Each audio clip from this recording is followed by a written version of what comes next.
Barakatah Yahweh, Barakatah Yahweh Shai, Barakatah Yahweh, Barakatah Yahweh Shai, Call Haloyim Yahweh Bahashim, Yahweh Shai Bahashim Hara Hakwadash. Double honors to my teachers, the apostles and the elders of Great Millstone, who rule well and are worthy of that double honors.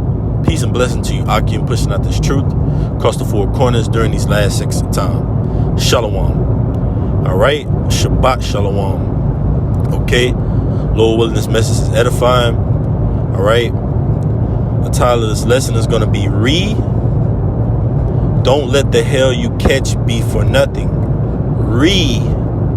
Don't let the hell you catch be for nothing. All right, so this is just backing up the brother GMS, believe it's Living Waters.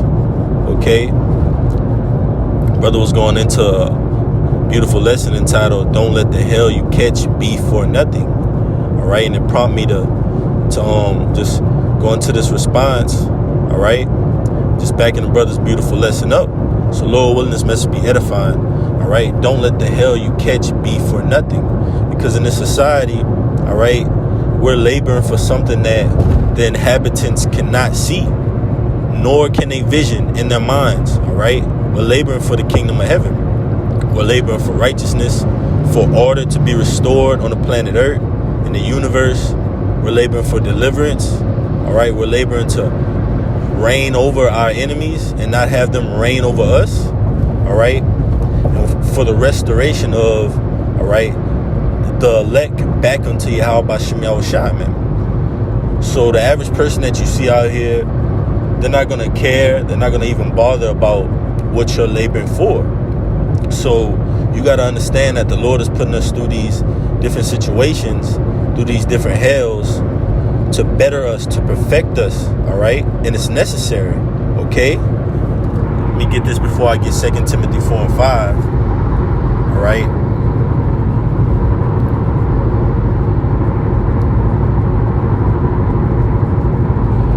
This is 1 Peter chapter 4, verse 12. Beloved, think it not strange concerning the fiery trial, which is to try you, as though some strange thing happened unto you. 1 Corinthians 10 and 13 says that there's no temptation taken unto you that is not common unto man, meaning we have examples as well as us going through those things, man, in our past lives, okay?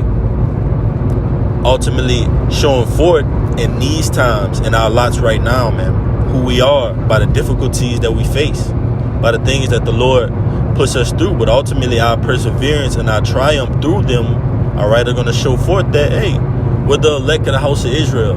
We're the men of the Lord. All right, all those naysayers, those doubters who counted us life, who counted us out, you know, counted our lives as nothing. All right, Wisdom of Solomon, the 5th chapter. Okay, then shall the righteous man stand in great boldness. All right, so you want your struggles and your pain and your hell that you're catching to ultimately lead up to something great. You don't want to just give up, like the scriptures say. You got to count the cost. All right, you got to understand that this is not going to happen overnight. You got to understand that it's not going to happen when you want it to happen. All right, only when Yahweh Bashem Yahushua wants things to happen will they happen, according to prophecy. All right, so it says 1 Timothy 12 and 13, but rejoice in as much as ye are partakers of Yahushua Mashiach's sufferings, that when his glory shall be revealed, ye may be glad also with exceeding joy. Why will we be glad also with exceeding joy when the glory of Yahushua is revealed? Because we've been a part of it. We've struggled, all right? We've scraped our knees, all right? We rubbed pennies together to make ends meet, and the Lord, all right, he covered us, all right? He was our surety, all right? A surety is someone, all right, something that takes the place of a debt, all right? We had debt to Yahweh. Yahushua stepped in, all right, as a counselor and took the place of our debt, all right, and assured our presence in the kingdom of heaven, man, if we be of that number. So don't let the hell you catch just be for nothing, all right, because you know that the Lord is going to reward us for the pains that we go through for the love of this ministry as being a partaker, right? The Lord says in Hebrews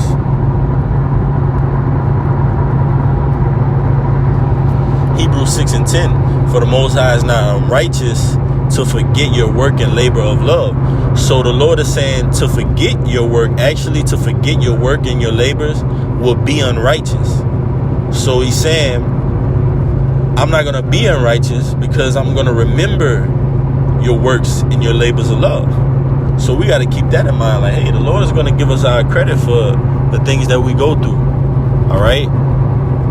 The Lord is going to give us our the word I'm looking for is our retributions, man. Okay. I was looking for another word, but he's basically going to pay us back. All right. And ultimately, Yahushua, whom the word really calls Jesus Christ, all right, he stepped in and paid our debts to the Lord, man. We just got to have faith. All right. Romans, the 5th chapter, all right, ultimately speaks of that grace that we stand in by faith, man. We believe. There are believers on the planet Earth that's going to ultimately not bend, break, or fold for the will of the Heavenly Father. And 144% truth, or 100% truth, man. All right. There are godly men and godly women, all right, out here, man. Okay. But the Lord said his tabernacle is with men. So you're going to see these men, all right, these particular men, I'll just say that like that, these particular men, all right, on the planet Earth, so-called Native Americans, Latinos, and Negroes that make up the makeup of the nation of Israel.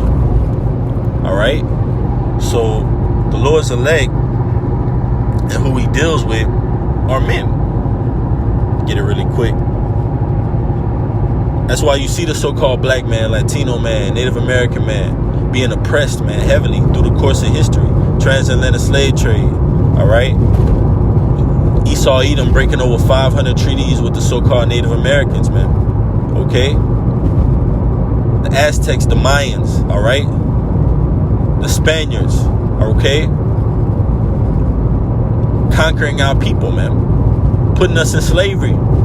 Breaking us down, man. Through the curses, but it's all prophesied. Ultimately, it was the Lord, all right. Putting these chains on us, man. Letting our enemies rule over us. But we're coming into the time, all right, in these last seconds of time, milliseconds of time, to where, all right, we're seeing a change now. Now the shoe is going to be on the other foot. All right. Now Jacob is the head. Okay. Jacob is the beginning of it that follow. And we're seeing the beginning of it that follow it being ushered in, man. All right. Revelation 21:3. And I heard a great voice out of heaven saying, behold, the tabernacle of the Most High is with men, and he will dwell with them. Right. So you see the Lord dwelling with us. The Spirit is on the apostles, on down to the least of us, man. All right. These prophecies are going to show forth a particular group of elect men who the Lord is dealing with on the planet Earth. So it says, and they shall be his people, and the Most High himself shall be with them and be their power. That's right, man. So you're going to see, pertaining to Revelation, the 7th chapter, all right, 12,000 from each tribe. It goes into Revelation 7 and 9. It says different nations, tongues, people, all right, kindreds. You go into that word kindreds, it's the 12 tribes of Israel. You cannot make this up. So we're catching hell as the Lord's people, right? As the Lord's chosen. So you have to know that there's a reward in the end. If the Lord calls us his chosen, all right, those that are peculiar to him, the apple of his eye, he's not going to suffer us to bear these burdens of slavery forever, man. There's going to be a point of time where we're released from this hell. So you got to keep that in mind, and you can't let the hell that you catch be for nothing. All right, you gotta want it to mean something. All right, not only to yourself but to Yahweh Shem Yahushua. You gotta remember what Yahushua went through. All right, ultimately, the things that he went through is a reflection of what we're going through, man. He was that prototype. He was that firstborn, right? We were made in his image. This is 2 Timothy 4. I'm going to start at 5. It says, but watch thou in all things, endure afflictions, do the work of an evangelist, make full proof of thy ministry. So you have to want to make full proof. Full proof is no reasonable doubt. You don't want any doubt with the Lord. You don't want the Lord to doubt you. You don't want to doubt yourself. You don't want to keep a spirit of worry on you. You don't want to let your hell, your slavery, whatever the Lord has given you, you don't want to let it just weigh you down to where you can't be productive, can't do good for the Lord, can't be in a high beat spirit, a upbeat, and a spirit that rubs off on brothers in a positive way. All right, you don't want to be a cancer to the body. All right, you got to have to show forth a testimony. That's what a witness is. You got to be a faithful witness to the Lord, because a witness has a testimony. If you don't have anything to say or a report to give, then what are you doing? You should be trying to live your life to have a report for the Lord, to say, okay, therefore, Ezekiel 9:4 says, set a tithe, a mark of exemption on them that sign that cry for the abominations being done in the midst thereof. That means what? We're catching hell. So ultimately the Lord is going to exempt us from this judgment. So you will want to have a testimony to say, okay, well, you know what? I'm a witness against this system. I'm a witness against the wicked. I'm a witness. I concurred that this place was wicked and worthy of destruction. The inhabitants were wicked. The philosophies, the doctrines, the wine, it was all wicked. So you want to concur to the testimony of Yahushua. You don't want to rebuttal it. You know, you don't want to just turn the other cheek on it. You want to go through this flame. It tells you that in 2nd Esdras. You have certain things on each side, fire, water, roughly paraphrasing. But in order to get the kingdom, you have to go through it. So that means if you're always worried about, hey, man, I got fire right here, I got water right here, instead of keeping your head straight, keeping your eyes single, you're going to have all types of distractions. And then you're going to be distracted so much to where you can't be productive in the truth. So that's why, all right, responding to the brother's beautiful lesson going into don't let the hell you catch be for nothing. You want it to mean something. You have to live according to this word and fight for it. You're going to slip up, all right? You're not going to be perfect. But ultimately, you're going to have an earnest expectation and want to be better. Your earnest prayer should be to want to get better, want to be a better man, be a better father, brother, whatever it may be. Be a better servant to Yahweh Shem Yahushua. And the scriptures tell you the servant is not greater than his master. So it says, for I am now ready to be offered. Apostle Paul, for I am now ready to be offered, and the time of my departure is at hand. 2 Timothy 4:6 again. Because in these different letters, you know, Apostle Paul, different apostles, all right, letters to the churches, okay, they spoke of the different afflictions that they had to endure for the testimony of Yahushua. So the end result was of them speaking of these afflictions wasn't that they were going to give up in them, but that exact opposite, that they were actually going to go through them. Apostle Paul was saying, what shall separate us from the love of Yahushua? Perils, sword, principalities, angels, demons, whatever it may be, it's not going to separate us from the love of Yahushua and Mashiach, man. Roughly paraphrasing. We'll be shipwrecked, okay? Lost at sea, but guess what? We're still searching and looking for that lighthouse. The name of the Lord is a strong tower.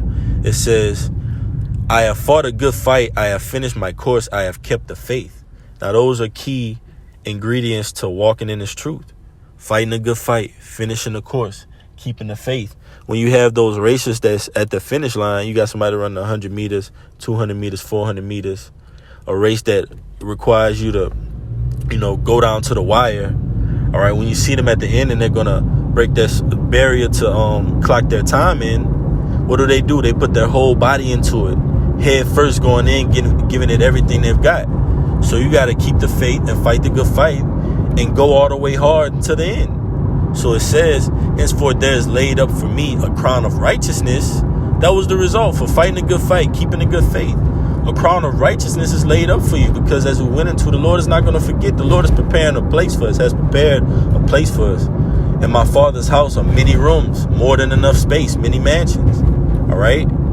So we're going to have our own dominion, but the hell that we catch now here in America or wherever we may be scattered is going to seem like but a shadow. when we get in the kingdom. So we just got to always keep that in mind. It says, henceforth there's laid up for me a crown of righteousness, which the Lord, the righteous judge, man, the Lord is the righteous judge, shall give me at that day, and not to me only, but unto all them also that love his appearing, man.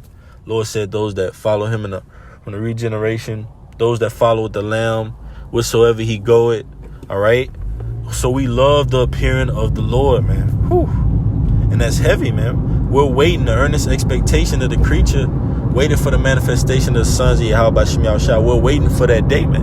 And it's going to come via prophecy, all right? The Lord come to set fire upon the earth. What would he be if it already be kindled, man? So this place is going to be on fire, all right, with prophecy, all right? Economic collapse, pestilence, famine, inflation, cannibalism, Jacob's trouble, martial law, deliverance.